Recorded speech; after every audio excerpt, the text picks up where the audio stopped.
ഗോപി എന്ന് പറഞ്ഞത് അതൊരു ആരോപണം മാത്രമാണ്. അദ്ദേഹം മാത്രമല്ല അത് ചോദിച്ച മാധ്യമങ്ങളെ കുറ്റപ്പെടുത്തുകയും നിങ്ങളെ തീറ്റിയാണിത് എന്നുള്ള ഇതുവരെ വളരെ മോശമായ രീതിയിൽ പ്രതികരിക്കുകയാണ് അദ്ദേഹം ചെയ്യുന്നത്.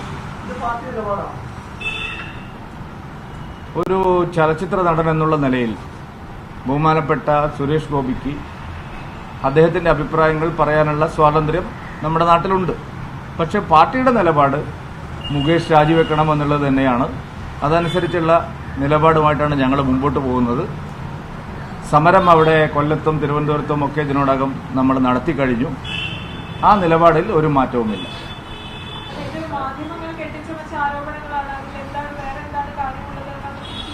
ഞാൻ പറഞ്ഞല്ലോ, നിങ്ങൾക്ക് ഞാൻ പറഞ്ഞതിന്റെ അർത്ഥം ഇനി വീണ്ടും വ്യാഖ്യാനിക്കേണ്ട ആവശ്യമുണ്ടോ?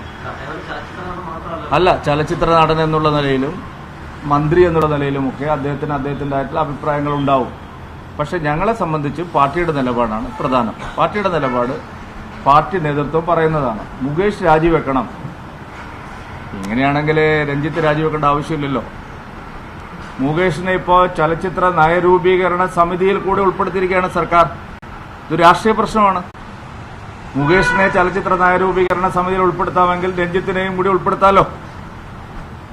മൂർത്തമായ ഒരു രാഷ്ട്രീയ പ്രശ്നമാണ്. അതിൽ ഞങ്ങളുടെ നിലപാട് വ്യക്തമാക്കിയിട്ടുള്ളതാണ്. അതിൽ ആർക്കും തന്നെ പറയട്ടെ ഞാൻ പറഞ്ഞു തീർത്തിട്ട് നിങ്ങൾ പറഞ്ഞു. ഞാൻ എല്ലാം കേൾക്കാനിരിക്കുകയാണല്ലോ. നിങ്ങൾ ഇന്ന് കാണിക്കുന്ന ആവേശത്തിന്റെ ഉത്തരവുള്ളിലുള്ളത് എനിക്കറിയാം. പക്ഷേ വളരെ ക്ലാരിറ്റിയോടുകൂടിയാണ് ഞാൻ പറയുന്നത്. ഈ കാര്യത്തിൽ ആരുടെ അഭിപ്രായമുണ്ടെങ്കിലും പാർട്ടി നിലപാട് മുകേഷ് രാജിവെക്കണം എന്ന് തന്നെയാണ്. രഞ്ജിത്തും സിദ്ദിഖും രാജിവെച്ചിട്ടുണ്ടെങ്കിൽ, സിദ്ദിഖ് ഒരു സ്വകാര്യ സംഘടനയുടെ ജനറൽ സെക്രട്ടറിയാണ്, അവർ പോലും രാജിവെച്ചിട്ടുണ്ടെങ്കിൽ നിയമസഭാ സാമാജികനായിട്ടുള്ള ഉന്നത സ്ഥാനീയനായിട്ടുള്ള അധികാരം കൈയാളുന്ന ഒരാൾ എത്രയും പെട്ടെന്ന് രാജിവെച്ച് പോകേണ്ടതാണ്. പാർട്ടി നിലപാട് വ്യക്തമാണ്. പക്ഷേ ഇപ്പോൾ മുകേഷിന് പറയുന്ന അതേ ധാർമ്മികത തന്നെ കേന്ദ്രമന്ത്രിയായ സുരേഷ് ഗോപിക്കുണ്ട്. അദ്ദേഹം സിനിമാ നടൻ അപ്പുറത്തേക്ക് ഇപ്പോൾ കേന്ദ്രമന്ത്രിയാണ്. അല്ല, വ്യാഖ്യാനങ്ങൾക്കൊന്നും ഇതിലൊരു അടിസ്ഥാനവുമില്ല. പാർട്ടി നിലപാട് വളരെ ക്ലാരിറ്റിയോടുകൂടി. കോൺക്ലേവ് പങ്കെടുക്കാൻ പിണറായി വിജയൻ അനുവദിച്ച പിന്നെ മുകേഷിനല്ലല്ലോ തടയേണ്ടത്. സ്ത്രീ പീഡനത്തിന്റെ അപ്പോസ്തലനായിട്ടുള്ള ഒരാളെ ഈ വിഷയത്തിലെ കോൺക്ലേവിൽ പങ്കെടുക്കാൻ സർക്കാർ ക്ഷണിച്ചു വരുത്തിയാൽ മുകേഷിനെ തടയുന്നത് എന്തിനാണ്? ആ കോൺക്ലേവ് തന്നെ തടയുക എന്നുള്ളതാണല്ലോ വേണ്ടത്. അത് ആ സമയമാകുമ്പോൾ നിങ്ങൾക്ക് കാണാം. മുകേഷിനെ പങ്കെടുപ്പിച്ചുകൊണ്ടുള്ള ഒരു കോൺക്ലേവും ഇവിടെ നടക്കില്ല. പല വിഷയങ്ങളിലും ബിജെപിക്ക് ഒരു നിലപാടും സുരേഷ് ഗോപിക്ക് വേറൊരു നയവുമാണ്.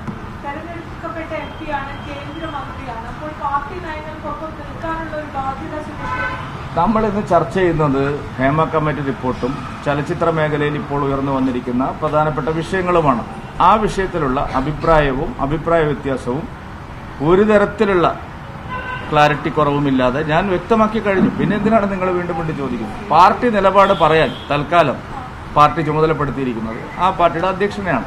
പാർട്ടി നിലപാടിനോട് ചേർന്ന് പോകുക എന്നുള്ളതാണ് എല്ലാ പാർട്ടിയുടെ പ്രവർത്തകരും ചെയ്യേണ്ടത്. പക്ഷേ സ്വതന്ത്രമായ അഭിപ്രായങ്ങൾ പറയാനുള്ള ചലച്ചിത്ര നടൻ എന്നുള്ള നിലയിലുള്ള അദ്ദേഹത്തിന്റെ അഭിപ്രായത്തെ ഞാൻ വിലമുറച്ച് കാണുന്നില്ല. കാരണം അദ്ദേഹം ബഹുമാനനായിട്ടുള്ള ഒരു MP ആണ്, ഒരു ചലച്ചിത്ര നടൻ കൂടിയാണ്.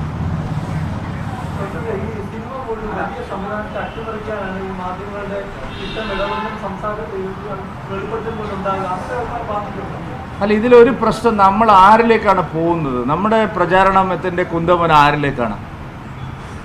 നമ്മൾ സുരേഷ് ഗോപിയും പിന്നെ ബാക്കിയുള്ള വിഷയത്തിലേക്ക് പോകേണ്ടതുണ്ടോ? പ്രശ്നം എന്താണ്? ചലച്ചിത്ര മേഖലയെ ശുദ്ധീകരിക്കാൻ ഞങ്ങൾ വിപ്ലവകരമായ ഒരു തീരുമാനമെടുത്തു എന്ന് അവകാശപ്പെട്ടുകൊണ്ട് ഒരു കമ്മിറ്റിയെ വയ്ക്കുന്നു. ചലച്ചിത്ര താരങ്ങളെ മുഴുവൻ വിളിച്ചു വരുത്തി അവരുടെ മൊഴിയെടുക്കുന്നു. ആ റിപ്പോർട്ട് 4.25 കൊല്ലം പൂഴ്ത്തിവെക്കുന്നു. ഇപ്പോൾ ആ റിപ്പോർട്ട് പുറത്തു വന്നു. വിവരാവകാശ കമ്മീഷൻ ആവശ്യപ്പെട്ടതിനേക്കാൾ കൂടുതൽ ഭാഗങ്ങൾ പൂഴ്ത്തിവെച്ചിരിക്കുന്നു. ഇരയുടെ സ്വകാര്യത സംരക്ഷിക്കാൻ ഇരയല്ല, അതിജീവിതയുടെ സ്വകാര്യത സംരക്ഷിക്കേണ്ടത് നമ്മുടെ ബാധ്യതയാണ്. പക്ഷേ വേട്ടക്കാരുടെ സ്വകാര്യത എന്തിനാണ് സംരക്ഷിക്കുന്നത്? മൂർത്തമായ നിരവധി ചോദ്യങ്ങളുണ്ട്. എന്തിനാണ് നിങ്ങൾ അതിനെ ഈ ഒരു പ്രസ്താവനയുമായി ചേർത്ത് വലിച്ചിഴക്കാൻ ശ്രമിക്കുന്നത്? പ്രശ്നം എന്താണ്? പ്രശ്നം പിണറായി വിജയന്റെ ആത്മാർത്ഥതയാണോ, സർക്കാരിന്റെ ആത്മാർത്ഥതയാണോ? ബഹുമാന്യനായ സുരേഷ് ഗോപിയുടെ മുഖ്യമന്ത്രിയല്ലല്ലോ, അദ്ദേഹം അല്ലല്ലോ നയപരമായ തീരുമാനങ്ങൾ എടുക്കേണ്ടത്. അദ്ദേഹം അതിന്റെ അഭിപ്രായം അദ്ദേഹം അതിന്റെ അഭിപ്രായം പറഞ്ഞു. അതെന്തോ വലിയൊരു സംഭവമായിട്ട് നിങ്ങൾ ചിത്രീകരിച്ച് നിങ്ങൾ ഈ പ്രശ്നത്തെ എന്തിനാണ് വരുന്നത്? നിങ്ങൾ ആത്മാർത്ഥമായ ഒരു നിലപാടാണ് സ്വീകരിക്കുന്നതിൽ സർക്കാരിൻ്റെ ഇരട്ടത്താപ്പനെയാണ് ചോദ്യം ചെയ്യുന്നത്. അതിനൊക്കെയുള്ള മറുപടി വഴിയെ നിങ്ങൾക്ക് ലഭിച്ചുള്ളൂ. ഇപ്പം ഞാൻ പറയുന്നത് നമ്മൾ എന്തിനാണ് വെറുതെ ആവശ്യമില്ലാത്ത ഈ സമയത്ത് ഉയർന്നു വരുന്ന ഒരു പ്രശ്നത്തെ സംബന്ധിച്ചുള്ള പ്രതികരണമാണ് ഞാൻ നടത്തിയത്. മറ്റെല്ലാ വിഷയങ്ങളും ഇപ്പോൾ സഹോദരി, മുഖ്യമന്ത്രിയാണല്ലോ കമ്മിറ്റി വെച്ചത്. സാംസ്കാരിക മന്ത്രി തന്നെ കമ്മിറ്റി റിപ്പോർട്ടിന് വിരുദ്ധമായ നിലപാട് സ്വീകരിക്കുന്നു. നിങ്ങൾ ഈ ആവേശം എന്താണ് അവിടെ കാണിക്കാത്തത്? ഞാൻ എൻ്റെ അഭിപ്രായം, പാർട്ടിയുടെ അഭിപ്രായം സുവ്യക്തമായി പറഞ്ഞു. നിങ്ങളൊക്കെ മലയാള ഭാഷയിൽ എന്നേക്കാൾ അഗ്രഗണ്യന്മാരായ പ്രാവീണ്യമുള്ളവരാണ്. എന്തിനാണ് വെറുതെ ഞാൻ പറഞ്ഞതിൻ്റെ അർത്ഥം മനസ്സിലാവാതെ നിങ്ങൾ സംസാരിക്കുന്നത്? മാധ്യമങ്ങളല്ലല്ലോ, സർക്കാർ തന്നെ നിയോഗിച്ച ഒരു കമ്മിറ്റി റിപ്പോർട്ടല്ലേ പുറത്തു വന്നിരിക്കുന്നത്. ഏതിലെവിടെയാണ്? മാധ്യമങ്ങൾക്ക് അറിയോ ആരാണ് പ്രതി? ഞങ്ങളിപ്പോഴും പറയുന്നത് എന്താണ്? ഈ ഊഹാപോഹങ്ങൾക്ക് മാധ്യമങ്ങളെ എന്തിനാണ് വളം വെച്ച് കൊടുക്കുന്നത്? ചലച്ചിത്ര മേഖലയിൽ പ്രമുഖരായിട്ടുള്ള എത്രയോ നല്ല വ്യക്തികളുണ്ട്. അവരെല്ലാം സംശയത്തിൻ്റെ മുന്നിൽ എന്തിനാണ് നിർത്തുന്നത്? മാധ്യമങ്ങൾ ഇങ്ങനെ അവർക്കിട്ട് അലക്കാൻ ആരാണ് വഴിവെച്ച് കൊടുക്കുന്നത്? സുരേഷ് ഗോപി അല്ലല്ലോ. ഞാൻ പറയട്ടെ പ്രശാന്ത്, എൻ്റെ ചോദ്യം അതല്ല. സുരേഷ് ഗോപി അല്ലല്ലോ മാധ്യമങ്ങൾക്ക് ഇങ്ങനെ അഴിഞ്ഞാടാനും അങ്ങനെ അലക്കാനും വൈകുന്നേരം ഇങ്ങനെ ആളുകളെ മുഴുവൻ സംശയത്തിൻ്റെ മുന്നിൽ നിർത്താനും കാരണം സുരേഷ് ഗോപിയോ BJP ഒന്നും അല്ലല്ലോ. ആരാണ്? മുഖ്യമന്ത്രി അല്ല. ഞാൻ പറഞ്ഞത് മുഖ്യമന്ത്രി പിണറായി വിജയനും സർക്കാരും ആഭ്യന്തര വകുപ്പും കുറ്റക്കാരാരാണെങ്കിൽ അവർക്കെതിരെ മാതൃകാപരമായ നടപടി സ്വീകരിച്ചാൽ മറ്റുള്ള നിരപരാധികളെ എന്തിനാണ് ബലിയാടാക്കുന്നത്? നിങ്ങൾ അതിലേക്ക് വരൂ സർ. ഞാനിപ്പോഴും ഏഷ്യാനെറ്റിനെ ഇത്രയും പറഞ്ഞിട്ട് മനസ്സിലായില്ലെന്നാണ് എനിക്ക് സംശയം. ഞാൻ പറഞ്ഞല്ലോ, ഇതിനാരാണ് വളം വെച്ച് കൊടുത്തത്? സർക്കാരാണ് വളം വെച്ച് കൊടുത്തത്. തെറ്റിയാത്തവരെ കൂടി സംശയത്തിൻ്റെ മുന്നിലേക്ക് നിർത്തുന്നത് സർക്കാരാണ്.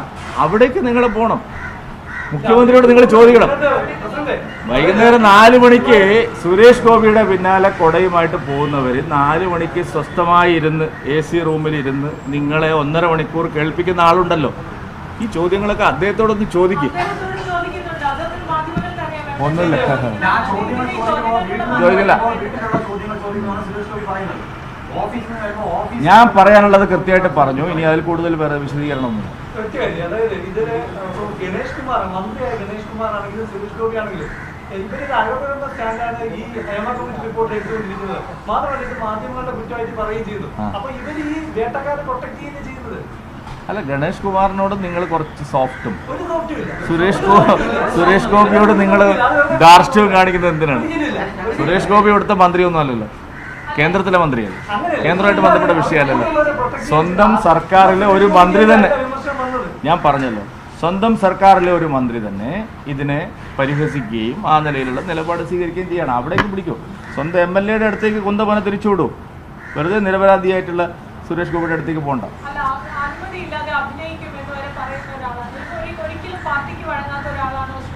അതിനൊക്കെ മറുപടി പറയേണ്ടവർ പറഞ്ഞോളുന്നു. എന്തിനാണ് നമ്മളിവിടെ വെറുതെ കോലാഹലം ഉണ്ടാക്കുന്നത്?